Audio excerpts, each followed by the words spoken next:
За өнөөдөр уламжлал ёсоор кино шүүмж руу орно. За кино маань болохоор 2017 онд Орос улбаны улсын соёлын яамны дэмжлэгээр одоо гарсан нэг Коловратын домог гэдэг кино байт юм. Холливуудын хийсэн кино юм шиг байгаа. Гүү Оросод хийсэн. Оросод хийсэн. Тэгээд тэр үйл явдлууд хийгээд юу чин Холливуудын л шүү дээ. Кино найруулсан. Одоо Холливуудын киноноос хуулчихгүй юу да. Тэр тухай хоёул бүр тодорхой яриа. За тийм. Та бол нөгөө энэ Монголын гэрцэн түүх 1-р бот дээр Коловратын домог ба Монголын гөрдөгдсөн түүх гэдэг сэдвэр орсон байгаа тийм. Тэгээд уран зөвнөлт маягийн ингээд энэ кино хэлсэн байсан. Бараг уран зөвнөлт гээд. Тэгээд уран зөвнөлт байлгүй яг 1-р Коловрат гэж хүн байсан ч юм уу байгаагүй ч юм уу хинч мэдэхгүй. За 2-р тэн дээр чинь хүн итгэхээ аргагүй үйл явдлууд болоод байгаа шүү дээ. Анзаарсан бол тэр Коловрат гэдэг нөхөр чинь нэг тийм шүн унтаад сэргэлээр юугаад сандгүй нөхөр байгаа үстэй тий. Тэгээд тэр чинь яасан гэсэн чинь энэ Галка голын тулдаанд ирсэн монголчуудын нэг нь чулуу шидэд нөгөөдхий чинь тийм унж тусдаг өвчнөд болгоцсон юм шиг байна. Тэг тэгвэл боттой юм шүү. Үгүй Галка гол Эрзанотоос хэдэн километр зайтай боддоо 1500 км зайтай. Тэр Эрзаны Бацаан Вангийнхаа охиныг дагуулчаад хоёр хүүхэд 1500 км-ийн цаана юу хийж яваа юм. За хоёулаа зэгцтэй эхлэхгүй бол шууд киноны гол тэгээд ярих зүйлийнхэн гол руу шууд авахгүй орчлаа. За энэ киноны үйл явдлыг та тоомлон хэлвэл юу гардаг юм. Тэгээд энийг түүхэн биш яагаад уран зөвнөлт гэж та тодорхойлоо. За хоёулаа ингээ. Нэгдүгээр кино гэж өөрөө бөөн харгалдаанууд. За дараа нь тэр киног хийсэн их зохиол гэж байгаа шүү дээ. Их зохиол гэж бас нэг марцсан юм. Гурав дахь нь боттой яг юу болсон гэдэг байдлаар явъя. Тий, тэгж явъя. Тэгвэл кино бол одоо би ягаад уран зөвнөлт гэдэг юм гэхэлэр нэгдүгээр Баатар байсан хэсэг нь тодорхойгүй. Тий. Хоёрдугаар тэр болсон үйл явдал нь шал уран зөвнөлт маягийн одоо фантази маягийн зохиолоор авчиад тэр киного хийгээ хийчихэж байгаа. Гуравдугаарт тэр кинон дээр ерөөсөө яавч байж болохгүй дөрүүд гаргаад тавьсан байгаа. Тийм үлгэрийн баатрууч тий. Нэг тийм хүүхэн шиг Батхан эсвэл нэг Дэнэтрийнхаа шиг нэг төр яваад байгаа үз. Монголын. Бүр царийн яг Дэнэтрийнхаатай адилхан. Тэр одоо хаставруулал юм шиг байгаа. Тэр нэг зохиол дээр гараад байгаа гэдэг ч юм ингээд тийм гачин үлгэр шиг юмнууд болгоод тавьчихсан байх ч тийм учраас би уран зөвнөлт гэдэг. Угаасаа одоо үйл явдал яагаад тийм үйл явдал болох боломжгүй гэдгийг би чамд хэлж өгч чадна. Тэр хоёул хэдхэн логикоор гаргаад ирнэ. За 3 дугаарт зарим юмнууд нь юусоо ойлгомжгүй байна. Тэг яах тус тэр Коловрат гэдэг хүний тийм унж тусдаг өвчтэй болгоод байгаа. Тэгээ тэр Эрзанаас 1500 км цаана болж байгаа тулдаан дээр тэр Бацаан гэрээсээ гарч гүйж очингуудаа толгоороо чулуу зөхөрлөд ундаг өвчтэй болсон ч гэж яах шиг. Гэхдээ тэгээд ундаг өвчтэй болсон бол тэр нөхрийг яаж зэргийн дараагаар тавих юм бэ? Чи аюул болно шүү дээ. Чи нэг өглөө ингээд сэрээ зогссон чинь хаашаа юунд дайнд явж байгаагаа мэдэхгүй, юуны дарга үлээч гэдгээ мэдэхгүй айгүй бол ингээд юу зэргүүдэж танихгүй шүү дээ тэр хүн чинь тий. Тийм зэргийн дарах ч гэсэн бүх аюул. Гэхдээ Оросууд зориуд тийм хүн тавьдаг байхгүй. Юунасаа жаахаа байсан нь. Юу санахгүй байгаа нэг. За чи энийг бол одоо зэнжлээд аваа явнаа байлтнаа. Энэ чиний дайсан гэж команд. Гэхдээ дэрий чинь авгаа тэр үүргийг гүйцэтгэдэг байгаа шүү дээ кинонд. Санах хоёрыг нь өөргийгөө. Ингээд нөгөө чинь юугаач санахгүй ингээд сэрэд босоод ирэхээр нагван за байж гараа. Чи юу л Эрзаны цэргийн дарах шүү. Энэ чиний цэргүүч шүү. Гиснээс би чиний авгаа шүү. Энэ чиний үүгэж шүү гэдэг ингээд бүх юм нь өглөөнөөс эхлүүлээд сануулж байгаа шүү дээ тий. Бас их аз жаргалтай хүн тэр чи бүх амьдрал нь өглөө болгон шинээр эхэлж идэг хүн гэж бас ховор шүү дээ. За тэр ч яах вэ? Тэгээд тэнд их марзан юмнууд байгаа юм аа. Нэг киного тоомлж хэлэхгүй болохоор ихэнх үзэгчээр үзээгөө би баг хүчээр л үзлээ. Тэрнээс миний үздэг жанр кино ерөөс огт биш. За энэ кино бол яг одоо 1238 оны 12 дугаар сард Батхааны цэрэг Оросын хэмтгт давталж орж байгаа. Тэгээ хамгийн түрүү Эрзанот замданд таарч байгаа тухай. Тэгээд тэр Эрзаны яаж одоо Батхан эзлээд эвдэл сүйтгэд тэгэнгүүт тэр Эрзаны нэг цэргийн дарга Евпатий Коловрат гэдэг нөхөр одоо Батхааны цэргийн араас одоо очиж байлдаад тэгээ Батхан одоо сүүлдээ нөгөөдхий чинь дийлхээ хөлөөд нөгөө хэрэм эвддэг чулуу харвагчаар харваж тэр орсуудыг халаад тэгээ хамгийн сүүлд нь ийм мундаг баатар ир байсан бол би одоо зүрхэндээ хадгалж явах байсан юм энэ гэж хэлээд тэгээд одоо их мундаг баатар ир болоод дуусч байгаа юм л да. Ерөнхий үйл явдал. Би доторх нөгөө деталийн шоолгод байгаа нь тэр л дээ. Шоолоход бол зөндөө юм би одоо бүгдийг ярил марзан юм болно. Зөвхөн энийг хийсэн Жаник Фазиев гэж Узбек гаралтай нэг нөхөр Иван Шурхавицкий гэж хоёр нөхөр хийсэн байгаа энэ киног. Тэгээ ихлээр ингээд киног нь үзэхлээр нөхдүүд бол Зак Снайдерийн 300 Спартчууд гэдэг кино гэдэг шүү дээ. Тэрнээс хуулцсан мэдэгдээд байгаа. Нэгдүгürt биш шүү дээ. Тэр Зак Снайдерийн кинонд чинь нэг Дари хаан гэдэг нэг үсээ усулсан гомоч юм уу нэг нөхөр байдаг шүү дээ тий. Хипи ч юм уу, панк ч юм уу, юу ч юм. Яа Батхан гэсэн чи бас нэг тийм хүүхэн зэрэг юм. Эндээ ингээд юм наац юм уу? Нүдээ бодцсон юм уу? Тэн дээр гарч байгаа бүх монгол дөрүүд тийм алтлаг гоё юм наалттай. Маск тавьсан. Бүгд их загварлаг тийм сонин Батхан. Тэгээ одоо яг сүүлд нэг монгол цэрэг дайрж яхад биш үү? Тэр монгол цэргийн дунд чинь нэг бөмбөрөнд гэдэг нөхөр бол тэр явж монгол хүн биш. Тэр Перс 10-аас. Тэр аваа чи нөгөө Зак Снайдерийн киноноос компьютер тавьсан байгаа хгүй. Тэгээ хамгийн сүүлд нь тэр орсууд ч нөгөө монголчуудын эсрэг ингээд нэг толготой орой тэр шивэлээд суучж байгаа биз дээ. Яг нөгөө 300 спартчууд байгаа биз дээ. Тэ нөгөө Перси харим дайраад ирэхэд нь 300 спартууд ингээд замыг хагаад ингээд дугуураас суучдаг. Гэх мэтэр тэндээс суулцсан юмнууд харагдаж байгаа. Тэгсэн мөртөө нөө Жан Имоугийн Hero гэж кино гэдэг чинь Жетлигийн тоглосон. Баатар гэдэг. Тэр кинон дэр гардаг шиг ингээд нөгөө цэргүүдийн голоор ингээд торог яг хоо Жан Имоуг чинь улаан торог цэргэнгүүдийн голоор ингээд татаад байдаг штеп. Одоо бодвол ялгах гэдэг юм билгүй дээ тий. Манайхан болохоор хөх торог татаад байгаа. Монголчууд угаасаа тийм ойлголт нэгдүгürt байхгүй. Хоёрдугаарт чи яг харагдаач Орос хүртэл торго зөөгөө явж идэг тэнэг гэж үүсвэн замд нь зарч штеп тэр чи. Амар их мөнгө штеп тэр торго чинь. Тэр бол нөгөө киноноос хуулсан юм харагдаад байгаа. За 3 дугаар тэгээд яах вэ? Уран зөгнөлт гэдэг нь. Энийг баавга харсан уу? Харсан. Тэгээ нэг баавга өсөрж гарч ирсэн ээ. Тэр амар их орож баавга нэг ч Оросыг алгахдахгүй байгаа шүү дээ. Дандаа монголчуудыг алгадаад авчихж байгаа юм шүү дээ. Тийм их орож баавга бас байна шүү дээ, тий. Гэх мэт. Оросд бол бэлтгэгдсэн тийм баавхан бас байгаа шүү. Тэгээд тэр чинь ингээд нөгөө нэг Эрзаны Монгол цэрэг хурж ирээд ингээд тулаа зогсчихгоот Эрзаны ан чинь хүүгээ илчээр явуулж байгаа шүү дээ. Тэрэн дотор нь тэр калаврат цуг ороод явж байгаа. Тэгээ ингээд очиод юу байсан нөгөө Батхааны одоо асарт орж байгаа юм л да. Тэгээ асарт ороод ингээд суусан чинь ширээнийхэн доор нь хөлн үлдсэн орсууд харсан тий. Тэгээ энэ юу орсууд юм гэсэн чинь Калка гуулын тултанд одоо ингээд олзлогдсон нөхдүүдийг одоо ширээний хөл хийж байгаа юм байна л да монголчууд. Тэгснээр дараа нь тэр орсууд чинь панка гарч ирээд амар байлддаг үстэй тий. Чи 14 жил ширээний хөл хийчээд тэгж байлдахгүй юу? 14 цаг чи хэвтэж байгаа болсон бол юу байлдах? Нороо мороо чинь нуурахчгүй үстэй тий. За одоо хэлээ ингэж шоолгоч хайшаа шимдээ одоо нэг тийм марзан юмнууд болж байгаа. Тэгээ өөр одоо тэгээд өөл үлзэндээ би татарууд ирчихжээ. 2 верстийн зайд байна гэл нэг нөхөр гүйж орж ирэл. 2 верст гэдэг чи юу гэж? 2 км 160 м. Чи 2 км 160 м-ийн дайсаа ойртчод яхад хардггүй одоо сохор юм уу хайш. Тэр үед нөгөө нэг хөлийн застаа ууч чинь яатсан. Нөгөө бүр аргаа барагдахад монголчуудын дайрч явж байгаа замаар юу байгаа тосхны хүмүүс чинь төрүүлээд гүгд ирэх ёстой шүү дээ.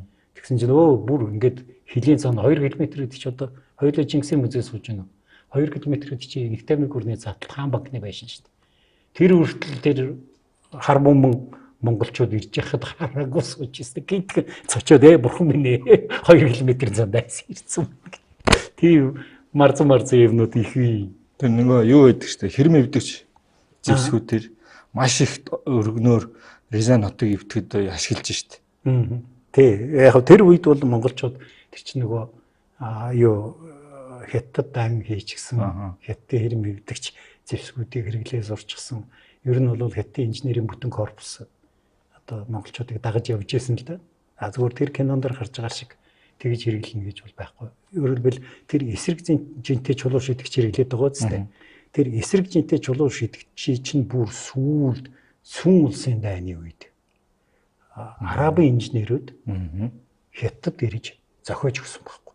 Тэр хүртэл бол монголчууд бол тийм эсрэг жинтэй чулуу шидэгч байхгүй. Хамгийн том нь манганел гэдэг одоо зүгээр ингээд одоо модыг ингэж татж байгаа дуяа хатан байлгаж байгаа ингэж одоо тавьдаг. Тэгээд тэрний чулуугаа шиддэг гэдэг юм уу? Эсвэл их томруулсан нүмж гэдэг юм уу? Иймэрхүү хэлбэртэй зэвсгүүд хэрэгэлдэг байсан л да. Байсан. Гэхдээ тэр кинонд дэр чинь бүр хэдэн 100 тоотор одоо их хүний тэр ч яг юу хэтрүүлэг нь баг. Тий. За тэгээд хоёулаа тэр тухай юм яриад тэр монголчууд явгаа юу морин хайчсан улс юм би. Алаад эцсэн юм уу яац. Дандаа явгаа явдаг гоц. Тэгээ одоо тэр нэг юм толгодой ороод тэр нэг 20 орос сууччих. Бид чи тийшээ яах гэж явуунцдаг гэдэг юм бэ. Мөртөөгөө давхиччаад харвал дуусах гэжтэй. Нуусумаа хэрэглэхгүй балаа юм шиг морио аваач тавьчаад нуусумаа тавьчаад тэгээд сэлмээ өрөөд өвөл тий галтаргатай евро Монгол ултаа гутлаар зүтгэж ийн. Үнэхээр тэнийг хүмүүс тэн дээр дүрслээд байгаа байхгүй. Тэгээд тэр бол тийм утгагүй юмнууд бол би. За бүр нарийн үзүүлсэн дээ би тэр нэг гэг үнтхэн нэг чарга гарснаа дээр нь далбаа тавьснаа голоор яваач гэж яах шиг тий. Яаж бодсон гэсэн тэр бол явахгүй л дээ. Монголчуудын юм дээр тэр луун дүрслэл их байлээ тэр кинон дээр. Луу бол гэтээ би хятад дуу манжийн үеийн луун дүрслэл юм болоо гэж харж байсан. Та анзаарсан. Гэхдээ тэр бол яг бай хятад гэж юу луу манай талынхан бас одоо их хэрэгэлдэг байсан шүү дээ. Нүүдэлчэд. Манжи луу бол 5 хүмүүстэй. Монгол нүүдэлчтэй хэрэгжилжсэн луу бол 3 хүмүүстэй. Ялгаан тэр байдаг. Дүрслэл нь бол ерөөхдөө адил автар л да. Луу бол одоо байж болох юм. За тэгээд Монгол цэргийн хуйгдуулгын тан улсын үеийн малгай тэр одоо бул шухс юм уу яац. Бул стандарт малгайг аваад өмссөн юм шиг. За одоо тийм алдаа ярилсэн. Үүний тэр цэргийн тактик дээр нэг юм асууя. Оросууд юм л бол нэг юм бүргэд байрлал гэж аваад байлаа. Тийм байрлал ер нь Оросуудын байрлалын тактик гэж ямар юм байсан. Тэр бүргэд байрлал гэж ингээл нэг зогсож байгаа нэг хушуу үсгээд байгаа юм шиг байна. Нэг 6 баатар нийлж аваад. Тэр киноны зохиомж байна. Би тийм бүргэд байрлал гэж Оросын төвөнд ер нь их уншаагүй. Ер нь бол Оросууд бол харин тэр байлдааны тактик гэдэг юм монголчуудаас сурсан. Монголчууд ч бол бүх насаараа хээр талаа байлдсаар угаад одоо тэр одон жагсаал, иргэдэг жагсаал, одоо тулан сарн жагсаал гэдэг ингээд бүх юм сурцгаац болсон шүү дээ. Оросууд ч өөргөө ер нь монголчуудын ирэхээс өмнө Оросын дайн гэдэг юмыг шал өөр юм байсан байхгүй. Тэр бас юу хүмүүс мэдэхгүй гэж магадгүй. Яг гэвэл тэр Оросын дайн гэдэг чинь биш үү? Арт түмний дайн биш байхгүй. Хэдэн ван тэрний дагалдж байгаа одоо цэргүүдийн л дайн. Нэг 200 зэрэг 300 зэрэг.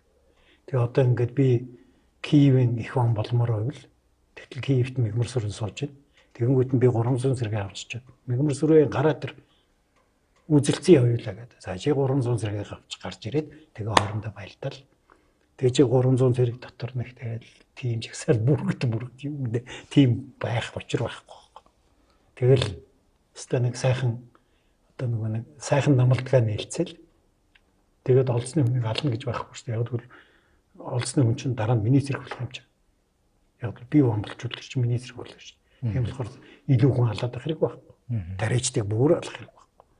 Монголчуудын хувьд бол өөр байхгүй. Монголчууд бол нэгдүгээр тэр чинь шал өөр үндэстэн, шал өөр арт юм. Тэгээд суурин арт юм. Юусэд тэр чинь хэрэг ямар хэрэгтэйг нь ойлгохгүй шүү дээ. Монгол хүн гэдэг бол. За хоёулаа тэр тэгээд төгсгөлд нь тэгээд тэр хэдэн Оросыг чулуу харавчаар харав. Чулуу харавчаар хөдөлгөөнд харвна гэж тийм хүн байх уу? Чулуу харавч гэдэг чинь хотын хэрэм нураадаг. Хэрэм ийш тийш бултахгүй шүү дээ. Хүн бол бултна шүү дээ. Тэгэж хөдөлгөөнт байв чи чулуу харагч аргаар да. Тэгээд тэр чи ямар одоогийн мэрэгэн буучийн бинтоп байгаа шүү дээ. Тэр үеийн чулуу харагчид их л бүдүүлэгдэв юм байгаа шүү дээ, тий. Энэ бол яг нэг тухайн үед хийсэн зохиолоос л үүдэлтэй. За хоёулаа киног нь болио. Манай эвлүүлэгчд л нэлээд ажил гараханд одоо сая яригдсан зүйлүүдийг яг тухайн үед нь дүрслүүдийг харууллаа, тий. Тэгэхгүй болохоор хоёулаа яриг бас нэг үзэгч шууд ойлгох гэж магадгүй. Дүрсээр л байгаа тий. За ер нь энэ кино юу харуулах гэж хичээв? Дээр нь яг бодойдл нь тухайн бодойдл дээр ер нь юу ямар үйл явдал, түүх үйл явдал болсон юм? Гэхдээ бодойдл руу очихоос өмнө хоёулаа энэ кино зохиол нь юу юм бэ гэдгийг. Та тэрийг яриаг өгөөлөө. Яриаг. За энэ бол ерөөсөө Бат Эрзаныг шатаасан түүх гээд багцаагаар 15 дугаар зууны үед зохиогдсон нэг юм жижиг тууж байгаа. Тэрэн дээр үндэслээд одоо ер нь бүх түүх нь ер нь Калаврат гэж нэр бол зөвхөн тэр тууж дээр л гардаг. За би бол тэрийг уран зохиол энэ ном гэж бодоод байгаа. Тэгж хэлэх бас үндэслэлтэй. Хэд хэдэн үндэслэл. Нэгдүгээрт нь штэ тэр номон дээр одоо ингээд Эрсаныг хамгаалж байгаа тим ван ийм ван одоо би нэрүүдийг сайн санахгүй Юрий Ингоревич юу гэдэг. Тэр вангууд нь эн чинь Муромын ван Давид Ингоревич, Костромын ван Глеб Ингоревич монголчуудын ирэхээс 120 жилийн өмнө 70 жилийн өмнө нас орсон хүмүүс. Энэ дурддагдаад байгаа болсон. Ингээд Франскийн ван гэж байгаа шиг. За нэрүүд худлаа боллоо тий. Хоёрдугаар тэн дээр юу гэдэг вэ?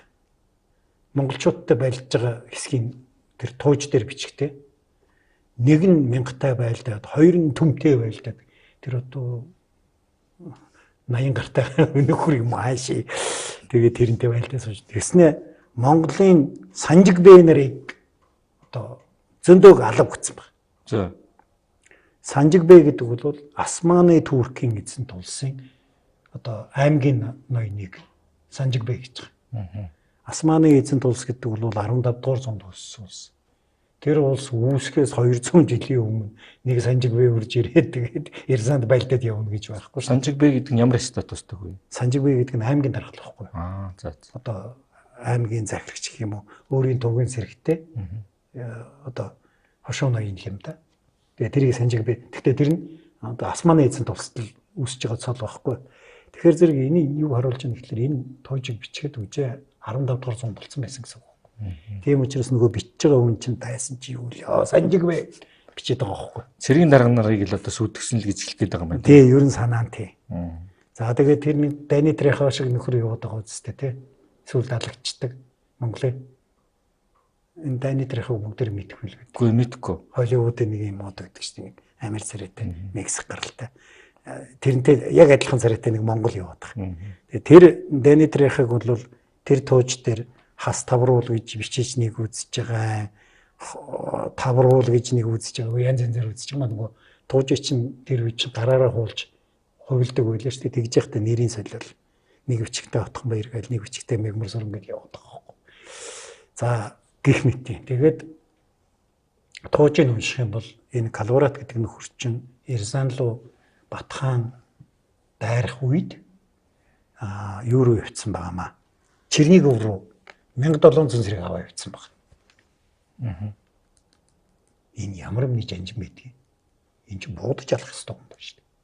Яг тэгвэл шүү дээ Эрсан хотыг одоо ингээд үлдэгдлийн археологийн малталгаар ухаад тэгээд Оросуудын тогтоосноор Эрсан бол нэг 10,000 хүнтэй хот байсан юм байна. За тэгээд Эрсаны вант улс гэдэг нэг 14 жижиг хот байна гэж тогтоож байгаа. Чи 10,000 хүнтэй за 5,000 хүүхэд байна. Тэ 2,500 эмэгтэй байна. 2,590-ээс за нэг 500 зэвсэг барьж чадахгүй настай улсууд байх байлгүй дээ. Тэгээ 2,000 хүн хотоос нь гарна. За 14 хотоос бүүмэд дахиад нэг 2,000 гарвал гарна. Ингээд өсрөөл 4,000 зэрэг гаргаж чадах вант улс байгаа байхгүй. Тэгсэн тэрнийх нь 1700-ыг аваад дайсан ирж яхад 1700-ыг аваад өөр хот руу яваад гэж. Энд ч одоо хорлон сүртгэж биш шүү дээ. Чи байлдах гэж байгаа зэргийг чинь талыг аваад өөр хот руу яваад өгнө гэдэг чинь. Тэгээд нөгөөд чинь ингээ буцаа өрөөд ирсэн чинь Эрсан байдгүй. Яасан шатаац. Тэгэнгүүт нь Монгол зэрэг араас юм байлднаа гэдэг нөгөө 1700 зэрэг аваад нөгөө нөхөр чинь би одоо туужийн ярьж шүү.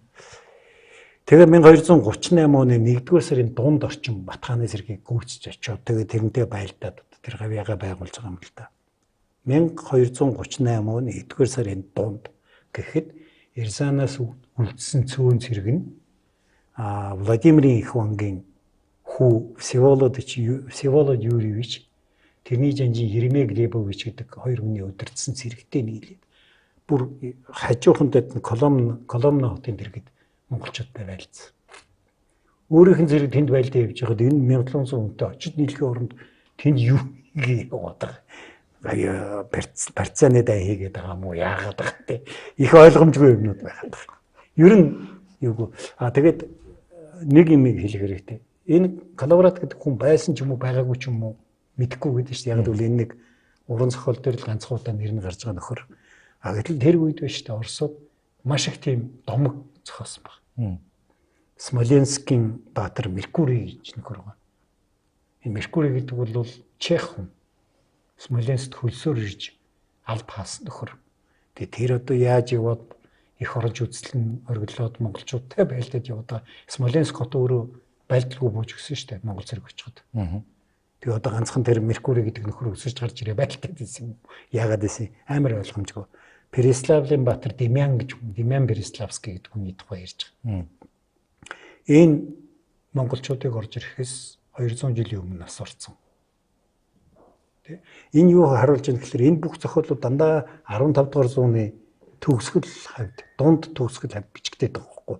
Тэгэд эн чи яаж юм гэхээр тэр үед нөгөө Монголын ноёрхлоос гарах үе. Таарс учраас ингээд нэг баатар хэрэгтэй болоод тэгэнгүүт нь энэ нөхрийг баатар болгоё, энэ нөхрийг баатар болгоё, энэ нөхрийг баатар болгоё гэд ингээд домог зохиочихсон л баггүй. Тэгээд тэр домгийг одоо бид нэр бодиттой түүх мөнх гэж үзээд ингээд ийм кино хийгээл яваад байсан харагдаад байгаа юм л да. Яг монголчууд тэр Рязануудыг үнэхээр сүйтгэж балсан юм байна уу? Байлгүй явдал дээр. За. Ер нь бол Рязан гэдэг чинь юу штэ их талаас ирж байгаа бүх товтлогооны эхний цэг. Яг тэгвэл маань Рязан чинь бол зүүн өмнөд хил дээр нь байгаа бант улс واخгүй. Тийм учраас тэр хоёр верстийн цаана татварууд иччихээ гэж гүгээд байх юм байхгүй. Тэр чинь үеийн үе тэндээс товтлогоо ирдэг. Тэнд бүр ингээд харуулын одоо үеийнсэн самхагтай дайсан ирэнгүүт гал тавиад нөгөө наадлынх нь галын нэрнгуудаа дахиж гал тавиад ингээд тэр доороо одоо төвдөө мэдэгддэг ингээд дайсан ирж шүү гэж. Энэ Рязан бол тэргүүрээ яваадсан. Хоёрдугаарт Батхан тэр кинон дээр гарч байгаа шиг альсгүй тэр тууж дээр ч бас тэгээ бичсэн байдгийг. Батхан нөгөө тэр Рязаны вангийн хүү Фёдор хилцээ их очиж байгаа шүү дээ. Тэгэхэд Батхан чи хөөрхөн их нэртэй юм байна. Би их нэрийг ч наавна гэдэг. Тэр тууж дээр нэгээ бичсэн байдаг. 13 дугаар зуунд тэр эхнэрийн хөөрхнийг бат яаж мэдэх вэ? Инстаграмыг харсан юм уу? Фейсбүүкээр нь орсон юм. Мэдэх арга байхгүй шүү дээ. Зөвхөн тэр нөгөө батыг монголчуудыг л одоо тийм муухай хүмүүс байсан гэж харуулахын тулд тэр 15 дугаар зууны тууж дээр тэгээд биччихсэн. Тэгээд тэр нь ингээд цаашаа одоо би хичээд одоо юу гэх одоо үнэн болцсон юм шиг ийм юм болж байгаа юм л да. Батад тэгэж ганц үхэн авахын тулд тэр олон зэрэг дайчилж ирээл те хот шатаах ямар хэрэг байхаа те. Угаасаа эзлээд авчихаар ганц байтгаа тэгээд бүх хүүхнүүд нь л батах болно гэжтэй. Тийм учраас тийм утгагүй юмнууд их байгаа. Зүгээр яг бодтой болсон үйл явдал дээр би тэр нөгөө дэлхийн тэгдгүүр дайны тухай ярьж байхдаа ярьж байсан. Үгүй энэ баруун зүг рүү хийсэн аян дайн бол Оросын эсрэг дайн биш юм аа. Чи Хевчакуудын араас явсан юм аа. Энэ Оросууд ч Хевчакуудыг өмөрч 1223 онд Калка гол дээр монголчуудтай байлдсан. Тэгэнгүүт монголчууд энэ манай дайсны нөхөр байна. Манай дайсан байна гэдээ ойлгоод авцсан. Хоёрдугаарт бүртгэл их мундаг байгаа манайхан чи. Юм одоогийн иргэний бүртгэл. Тэр дайснаа бүртгэж байгааг өстой замбраагүй. 14 жилийн дараа Орос руу дайрч орохдоо яг шатаасан хотуудыг харах юм бол Калка уулын ирэг дээр элч цаазлахад оролцсон ангуудын хотод байгаа. Бусдууд нь буугаад өчгөр асуудалгүй. Тэгэл яачна. Ийм сони үзэгдэл байх. 3 дугаарт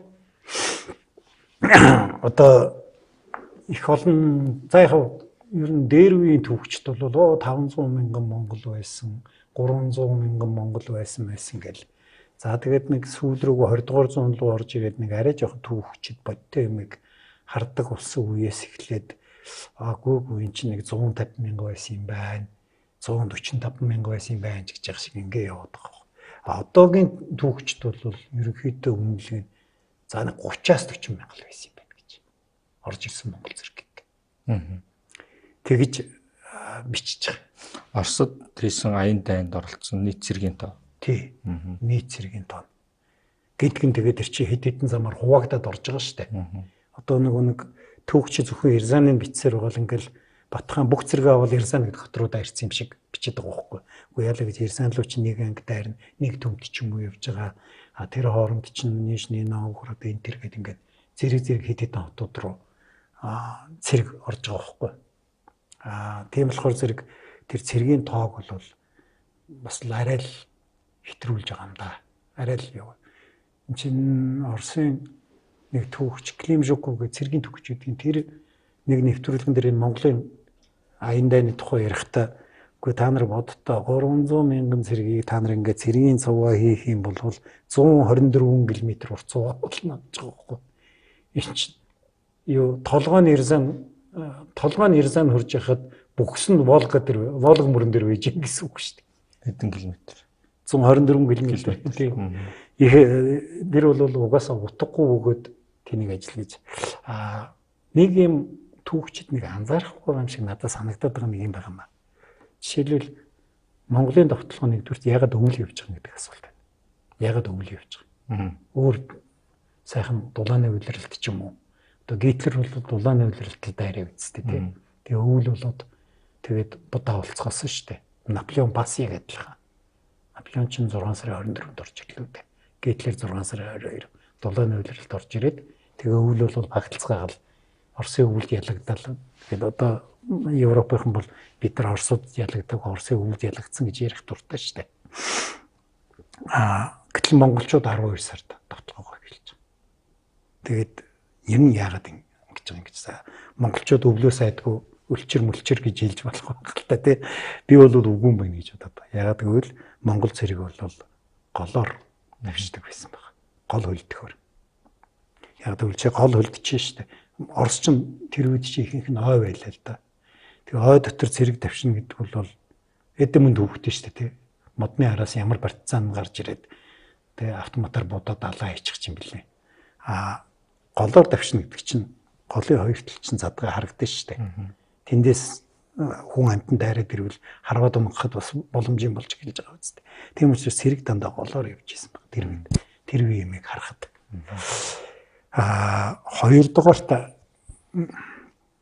одоо тэр монголчуудын тэр Орос руу орсон довтлогон бол нэг тийм Оросыг эзлэх гэсэн тийм том зорилго биш. Ерөөсөө гол хүчнүүдийн буцах бол тэр жижиг хотуудыг тойроо өвчиж байгаа шүү дээ. Хэрэггүй гэдэг. Тэгэл ерөөсөө яаж байгаа гэхээр Рязань бол яг хамгийн ихний зам таарч байгаад дараагийнх нь Владимир. Яг Владимирийн орох замдаа Москваг штатсан. Москва ч яг нэг жижигэн модон сайз байсан л та. Тэр нөгөө зам таарсан. Тэгээд Владимирыг зохиод Владимир гэдэг чинь одоо зүүн хойд орсон хамгийн том бант улс. Тэгээд тэрийг буцагчаад тэгээд тэрнийг буцахынгуудаа цэргүүд нь ингээ бодорчж байгаа байхгүй Монгол цэрэг. Тэгэл энэ жишээ нэг хот руу бол энэ жишээ ингээл талдал дийшээ. Ганцхан Бурундай ноёны төмд сит гол дээр нуугдсан Владимирийн их хан Юрий Всеволодович цэргийг хүчиж буцахвал тэгэл ерөөсө зохион байгуулалтын эсэргүүцэл нөгөө Оросч байхгүй болж байгаа юм чи. Тэгэл ерөөсө гэлсийн хотод нь ягаал тэгээ энэ дээр бол зүүн хойд Орос 150 хоттой байсан гэсэн судалгаа байд юм байна одоо. За тэгээ эндээс нэг 30 орчим штагцсан гэж.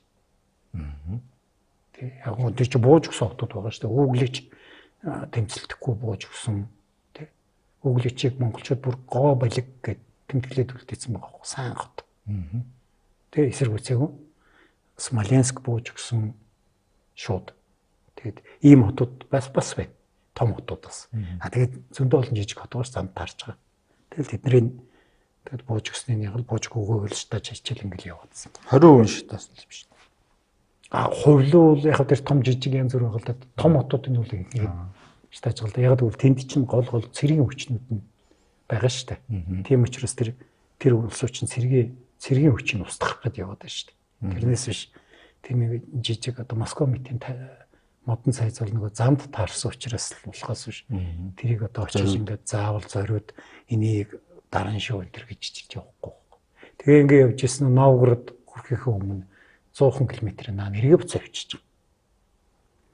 Гэх мэтийн тэгээд тэн дээр бол одоо Новгородын ван залт Ярослав. Чивтер Александр Невский киног ярьж байхдаа энэ тухай ярьж ирсэн. Тэгээ энэ ер нь буугаад өгсөн бохоо. Тэгээд төрүүлгээд илчилгээгээд окей би таны талд шүү гэд. Тэгэнгүүт нөгөө хотын нийслэх шаардлагагүй болоо буцаа авсан болов гэж харагдаад байгаа. Би ч бүр зогсохгүй туулж асуулт чи юм ба. Тэр кинонд бас нөгөө сая таны хэлсэн Калка гол дээрх тулгаан. Тэр чинь бас дахиад цэргийн үед бас өөр үйлбэрүүдтэй гарч ингэж хэлж штэ. Яг бодтон хэр цэргийн тулгаан болсон. Энэ ямар ажилбалтай тулгаан эргүүлэн сануулхад.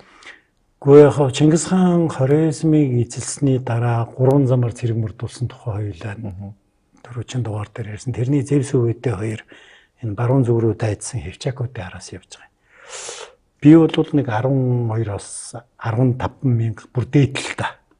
За бараг ер нь 10 мянга цэрэг очсон болов Калка гол дээр. Би ягаад тэгж хэлж байгаа юм гэхээр нэгдүгürt төмт гэдэг чинь бол 10 мянга суу биш. Тэ? Их доктор шиштийн нэвтрүүлгээр дээр 3-аас 6 гэж яриадсан тий. За 6 гэж бодъё. 2 төмт явлаа. Эхэндээ гарахдаа 12 мянган хүн болж байгаа үстэй. Ер нь бол. Тэгээд эдгээр чи байж тээ тэр чигтээ Ираны хойдлыг нефт байлдаад Тбризийг 2 эзлэлүүдээ. Тэгээ ингээд нефт гараад Гүржийн хаант улсыг буцхаход Дербентэй хоолоогоор нефт гараад Кавказын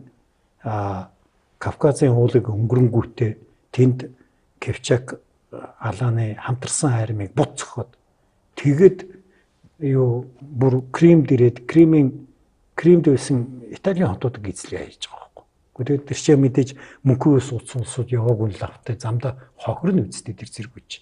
Тэгэхээр нэг сайндаа л нэг 10 мянган зэрэг байсан баг. Монголын талаас.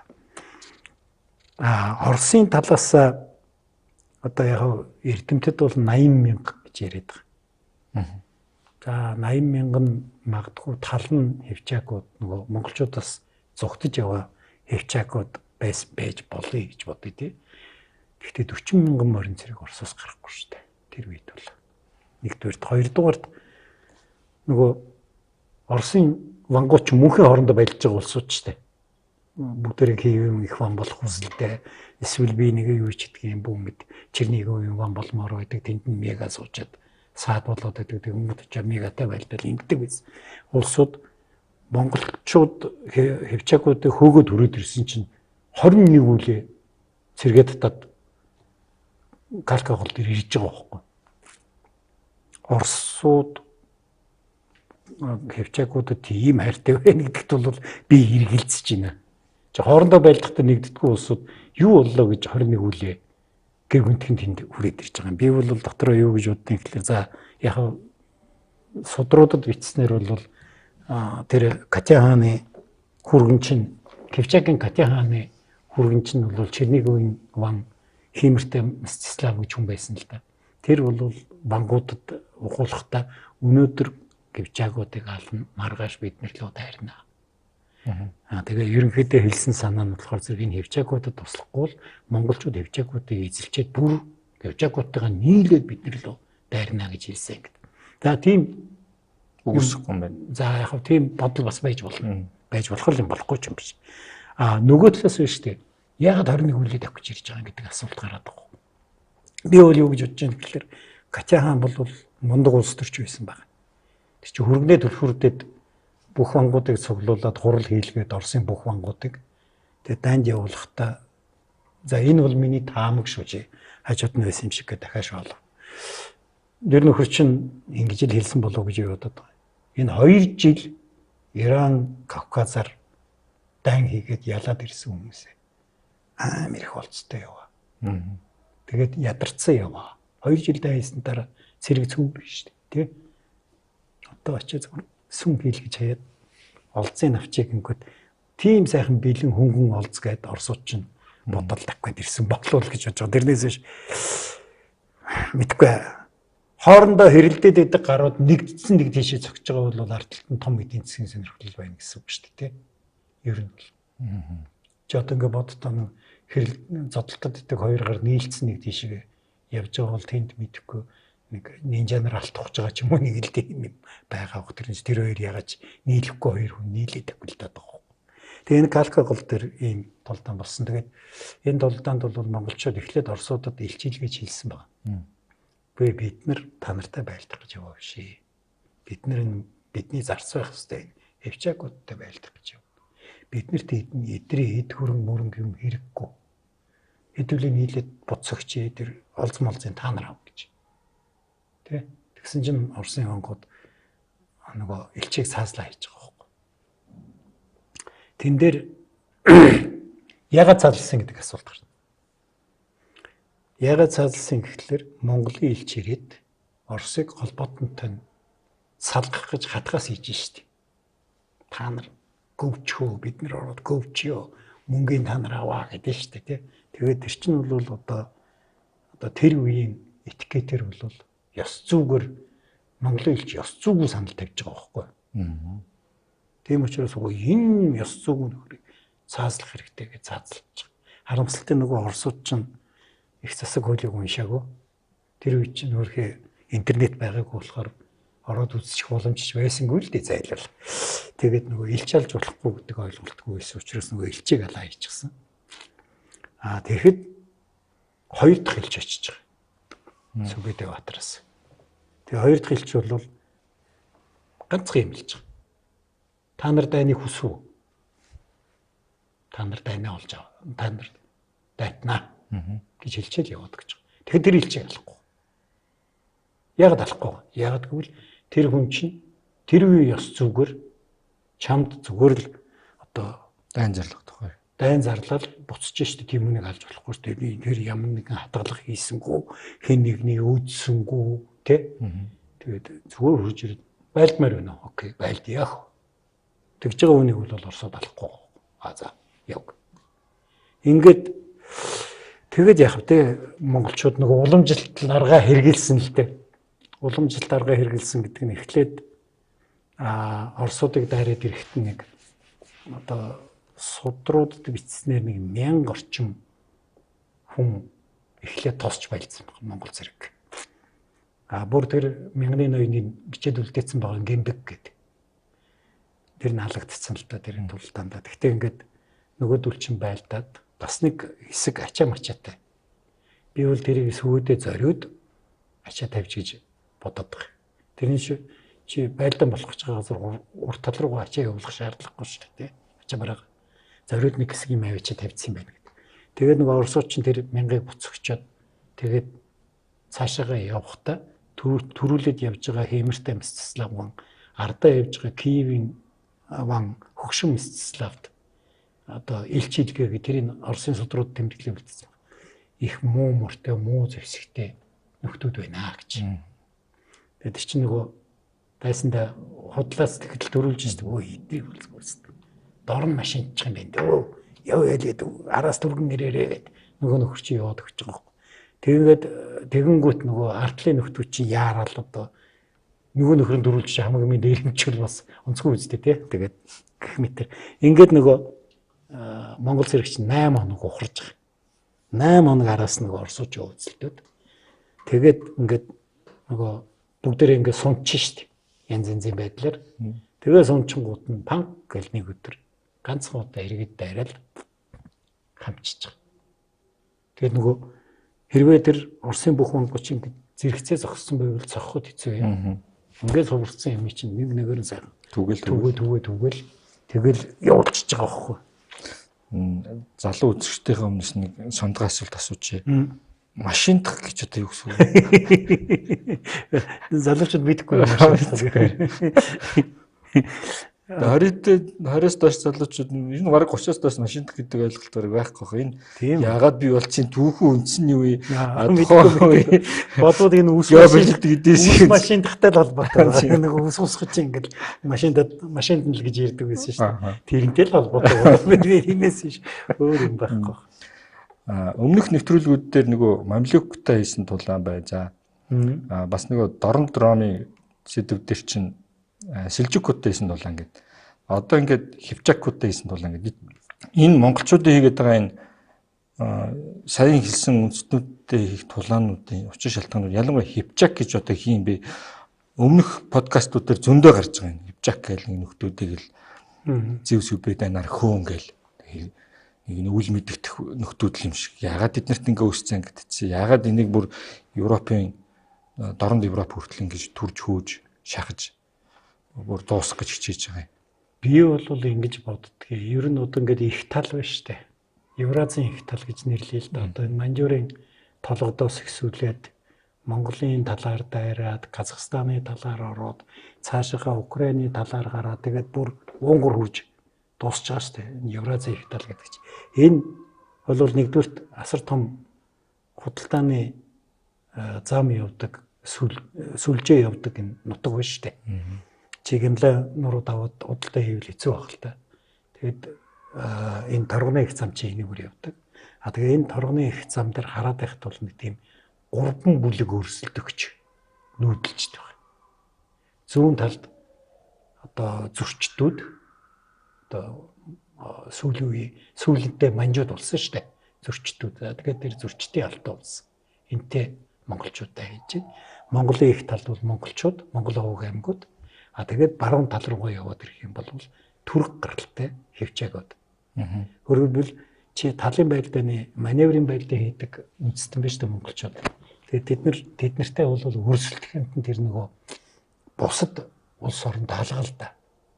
Явган зэргүүд гарч ирээл хядуулаад дуусч байгаа шүү дээ. Нөгөө маневрын байлдаа хийдэг монгол зэрэг. Тэгээд монголчууд ч бас контактгүй байлдаа хийн. Алсаас харвал нөгөө жадтай сэлэнтэй зэрэг чи яаж чадахгүй шүү дээ. Гэтэл манжууд биш зөрчдүүд Хивчакууд гэж яг адилхан байлдаа хийдэг хүмүүс. Адилхан мортой, адилхан ном сумтай юу, адилхан ном сумтай. Яг ном сум нь Монгол номыг бол илүү сайн муу ялгаа байж болно. Гэхдээ ер нь зарчмын хувьд бол нэг төрлийн байлдаа хийдэг хүмүүс. Тийм учраас энэ талыг эзэгнэхэд энэ цэргийн хүчийг устгах шаардлагатай байсан байх гэж би хараад байна. Хоёрдугаар Хивчакууд бол монголчуудын ойлголтоор цэргийн онц ноцтой гэмт хэрэгтнүүд. Нэгдүгээр хорезмын дайныг эхлэх үед бол хорезм шахын хайрмын бас нэлээд одоо байлдааны чадвартай хэсэг нь Хивчак морин зэрэг байсан. Тэгээд дараа нь хорезм шахын хүү Желалиддин гэж байсан шүү дээ. Туркмен хатнаас нь төрсөн Туркмен хүү. Тэгээд тэр Туркмен хүү чинь цэрэг нь Хивчакууд болцоо. Тэр чи туркменууд чи өөрснөө баг нүүдэлж хардсан шүү дээ. Тэгээд тэд нар бол яасан бэ гэхэлэр эн чин Ширваны талын тултан гэж нэрлэгддэг баха. Шихэ хутгийн цэргийн ангийг нэг буцагсан. Хорезм Желалиддин султан чинь. Тэгээд тэр үед олзлогдсон монгол цэргүүдийг юу яасан баг. Одоо онц хэрцгийгээр заацалсан баг. Онц хэрцгий гэдэг нь ямар утгатай гэхээр монгол хүн бол юу гэж боддог вэ гэхээр тэр үеийн монгол хүн л дээ. Юу гэж боддог вэ гэхээр цус урсаад газар руу орж болохгүй. Яг тэгвэл цусаар чиний сүнс явдаг. Тэгээд тэр чинь ингээ газар руу шингэчихлээр чиний сүнс байхгүй болчихж байгаа байхгүй. Тийм учраас чи өхмөр байгаа бол болж өгвөл цусаа гоож болохгүй. За тэр одоо ялангуяа ноёдууд том язгууртнуудыг бол тэр нөгөө нурууг нь хугалж халаад энэ төр гэдэг нь шүү дээ. Багдадын халифыг хэвсэнд ороод байгаад ингээ гიშгэлж аллаа гэдэг нь шүү дээ. Тэр чинь нөгөө цусын яг хүндгэлтэйгээр цаасалж байгаа хэлбэр байхгүй. Гэтэл хэн Желалиддин яасан бэ гэсэн олонний монгол цэргүүдийн толгойд гацж цоож байгаа цусын гоожулж ингэж цаацсан. Тэгээ тэрний дараа бол энэ бол онц ноцтой цэргийн гэмт хэрэгдэв баг. Тэгээ онц ностой цэргийн гэмт хэрэгтэн яах хэвээр араас нь мөрдөж устгах хэвээр. Хоёрдугаар тэр нөхөр чинь манай өөдөөс байлдаж магадгүй боломжтой цэргийн хүч байна. Тэгээ тэр хоризмоос зугтсан хевчакууд чинь хараад байхад хоёр замаар л зугтсан харагдаад байдаг. Нэг хэсэг нь баруун тийшээ ингээд Кавказын нарууд аваад Орос руу зугтаа явцсан. Нөгөө хэсэг нь юугаар Иран Сириэр дамжаад Египт рүү зугтаад явсан.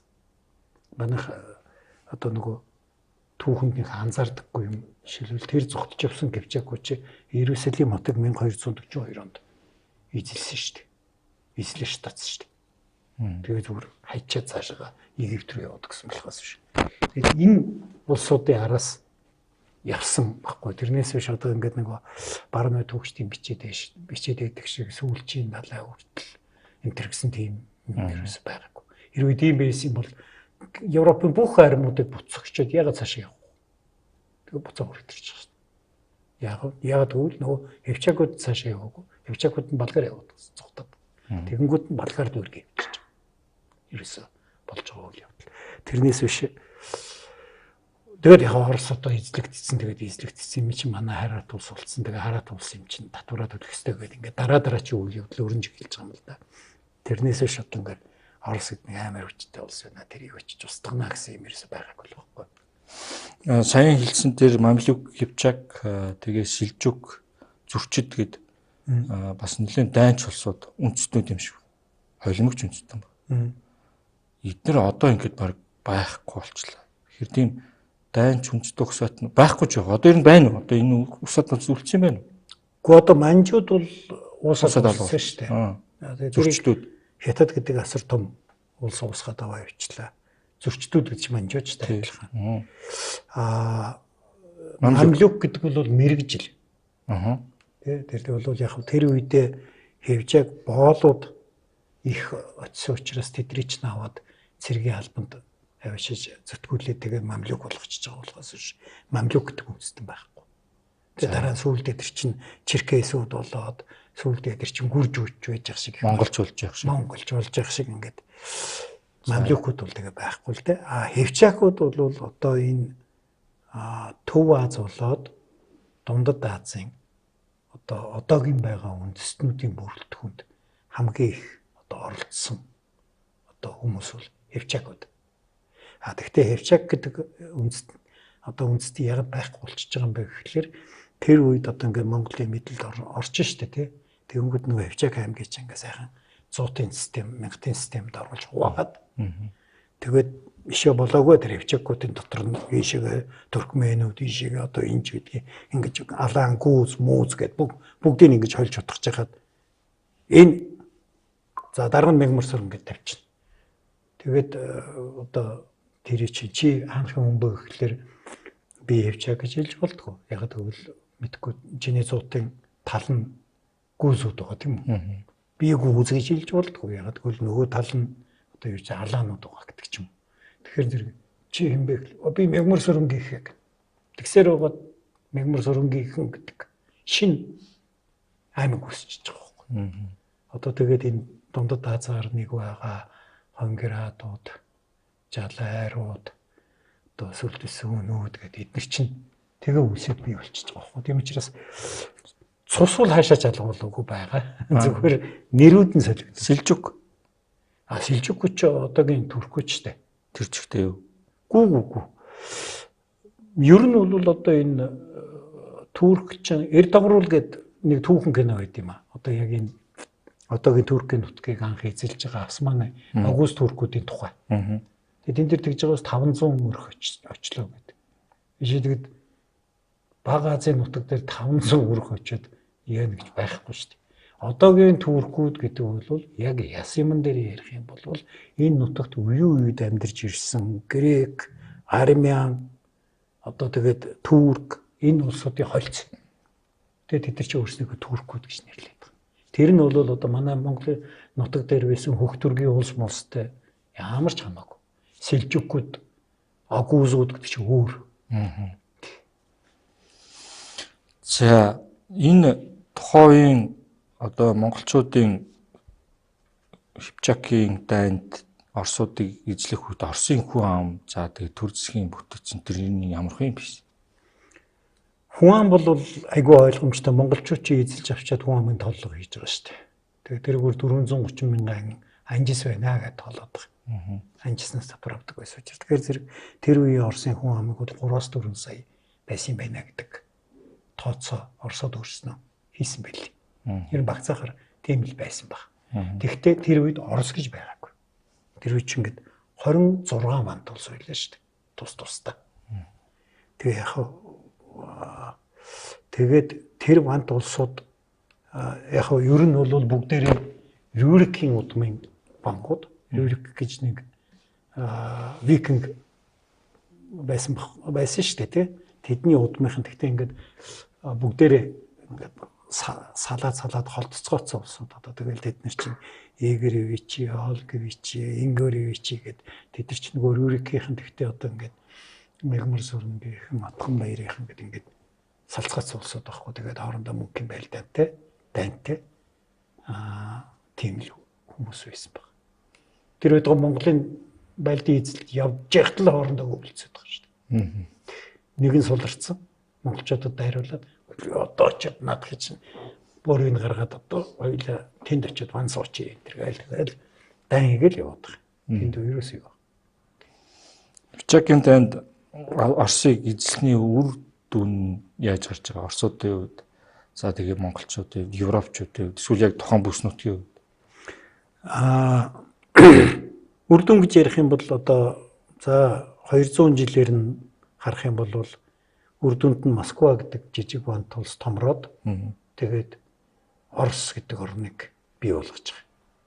Москва нь Монголын татвар цуглуулдаг одоо вант улс шүү дээ.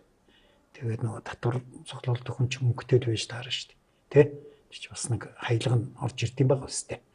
Тэгээ ингээд хүчрхэгжээд нэгдвэл Орос улс бий болсон гэж бүр том үр дүн гэж ярил.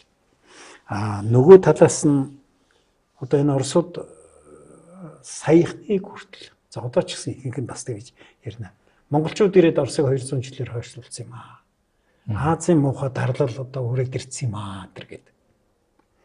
Уучлаарай гэж би хэлнэ. Яагаад гэвэл хамжлагд ёс Орос оронд хизээ орсон бэ гэхлээр Алексей Михайлович хааны үед.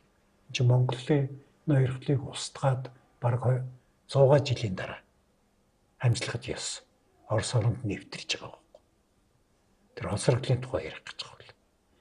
Нэгдүгээр, хоёрдугаарт Монгол нүүдэлчин нийгэмд бол тийм боол моолын юм байхгүй шүү дээ. Чи яаж хээл нүүдэлж байгаа нөхрийг боол болгох юм. Дарлаад байвал нөгөөд чинь гэрээ аваад ачаал бүүм 7 улаан цагаар нүгөө явчих шүү дээ. Чи тийм яах хэрэг яаж чадахгүй шүү дээ. Дургуун үргээд байвал нөгөөд чинь өөрөө ном сумтай нөхөр байгаа шүү дээ. Бүрэн дээрээ мурдж ирээ чамайг харуулж алчих шүү дээ.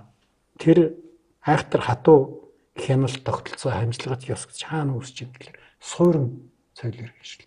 Яг үл чи ингээд өөрийн харгалдах газартай ямар газраа үрээ цутна гэж байх юм шүү дээ тий. Тэгээ ингээд тэнд ингээд дардлууд үүсэж байгаа. Зөвөр яг тэр үедээ бол Оросд ганц хоёр нь бас энийг ярьдаг болсон бэл. Юу гэвэл айгуу сайхан тайван цаг ирсэн байхгүй. Монгол эзлэгдсэн дараа. Яг л өмнө нь биш дээ.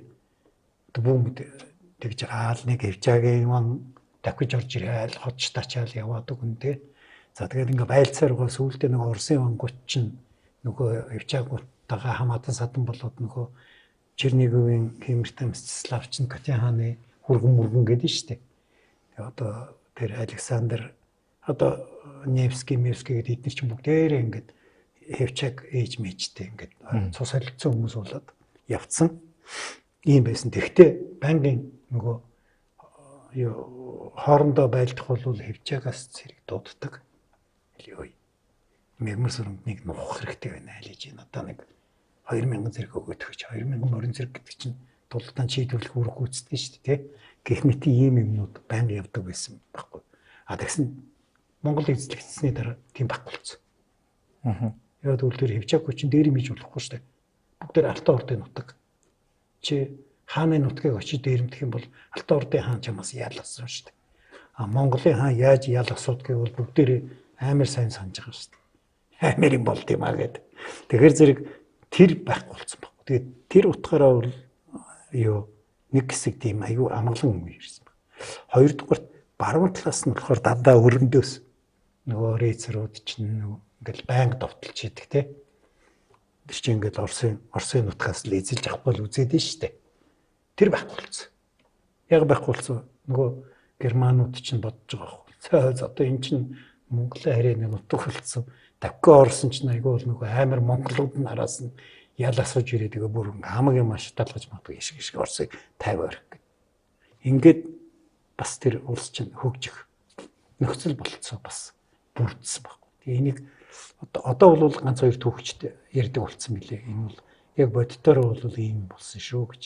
Нэвтрүүлгийн хугацаа дуусч байгаа учраас энэ Коловрат гэдэг кино, Домог гэдэг киног Орос улбан улсын соёлын яам хийсэн. Чинь ямар өртөгтэй кино. Тэгээ түүхийг ер нь хэр их гэдэг гуйлсан ойлгомжтой. Зүгээр бид нар эндээс хэр гажуудуулсан гэдгээ бас дахиад нэг таймлайт хэлвэл хэр гажсан бэ? Энийг яаж залруулж ярих ёстой вэ гэдэг дээр би нэг юугаас зүгээр энэ киног ярих гэж одоо жоохон мэдээлэл ухаж үзсэн чинь 350 сая рублээр хийсэн кино байна. 350 сая рублээр хийсэн. Тий, 10 тэрбум төгрөгөөр хийсэн кино гэсэн үг шүү дээ. Багцаагаар. Илүү ч юм байна 12 ч юм уу. За тэгээд олсон 105 гэж бичсэн билээ. 105 сая рубль. 105 сая рубль. Ерөнхийдөө шатсан билээ. 250 сая рублээр шат. Соёлын яамны болохоор нэг ч сүртэй чинь болохгүй л байна л да. Орос улбан улсын соёлын яам жоох хүнцэн юм шүү. Мэдхгүй тэрийг мэдхгүй.